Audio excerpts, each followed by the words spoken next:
जब खान साहब दौर हुकूमत में थे तो उस टाइम खान साहब थे वो बाजवा साहब को ना अच्छा समझते थे।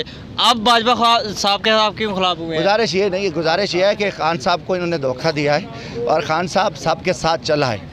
खान साहब खुल के उनके साथ खड़ा रहा और अपने उसको ये नहीं पता कि अंदर वो साजिश कर रहा था इमरान खान के। और इमरान खान एक सीधा साधा साफ इंसान है, वो लोगों पे इत्मीनान करता है। ये बाजवे पे भी उनका एक इत्मीनान था, मगर बाजवा जो है ना उन्होंने एक भोंडी हरकत करके वो अंदर साजिश करता रहा, जो कि अपने वज़ीर आज़म के उनको फ़ोन टेप करता रहा है और ये बहुत गलत हरकत की। तो ये यकीनन बब उसका जब ये उन्होंने शहबाज एंड कंपनी को इन चोरों के टोलों को जब लेकर आए तो उस टाइम ये बंदा बेनकाब हुआ है। आप देखो ना इस चीज़ पर देखो, एक शख्स सीधा चलता है, वो अपनी क़यादत अपने आर्मी चीफ है, उसको इत्मीनान था, हमारी फ़ौज है, आर्मी चीफ है, तो इत्मीनान का सिला इन्होंने क्या दिया। वो फिर अंदर में जो है ना उसने अपना जो उसके अंदर गंद था बाजवे के अंदर, जो हराम ज़दगी थी और उसकी जो बेगैरती थी उसने निकाली। मगर आज 22 करोड़ अवाम जनरल बाजवे के किरदार पर लानत कर रही है और वो छुपा हुआ है, जैसे नवाज छुपा हुआ है वो बाजवा भी निकला हुआ है। अच्छा, यहाँ पे 24 घंटे से ज़्यादा मसला ख़राब हुआ है, अब उस पर क्या कहेंगे जो यहाँ पे हुआ है? देखो जी, ख़राब करने वाले तो ये हैं, ये पुलिस तो नहीं है, ये तो एक दहशत गर्दों की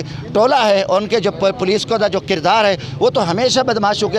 आप ये जो कुछ कर रहे हैं, ये पुलिस क्या कर रही है? ये बदमाशी कर रही है और उनके कहने पे गुंडागर्दी कर रही है, कोई कानून शनून वाली। आखिर में सवाल, आपकी तबीयत अब कैसे है और दूसरा पाकिस्तानी आवाम को क्या मैसेज देंगे? देखो अल्हम्दुलिल्लाह तबीयत बेहतर है। मैं खान साहब के लिए आज इज़हार यकजहती के लिए आऊँ। पूरी पाकिस्तानी 22 करोड़ आवाम को मैं पैगाम देता हूँ कि इमरान खान आप पाकिस्तान की जंग लड़ रहे, आवाम की जंग लड़ रहे। हम पुरअमन जो है ना निकल कर हर जगह पर एहतजाज करें और खान साहब का साथ दें। खान साहब को हम अकेला न छोड़ें। ये खान साहब की ज़ात की जंग नहीं है, पाकिस्तान के हारी किसान मजदूर नौजवानों की जंग है। और इमरान खान को सलाम है कि उसने नवाज शरीफ जैसे जरदारी जैसे बेगैरत चोरों लुटेरों की स्याकारियाँ बदकारियाँ को बेनकाब किया, उन्होंने मुल्क को लूटा खाया। तो आज उसको सलाम और पूरी कौम को खान साहब के शाना बशाना खड़ा अपने उस पर ला रहे हैं या पातन तरीके से आपको टिकट मिलेगी? गुजारिश है, ये बात छोड़ें, ये टिकट वाला काम नहीं है। मैं खुद, मेरी अपनी जमात है और मैं आया हूँ खान साहब के साथ इज़हार यकजहती के लिए। ये टिकटू शिकटू वाले नहीं है, हम मैदान में खड़े होने वाले।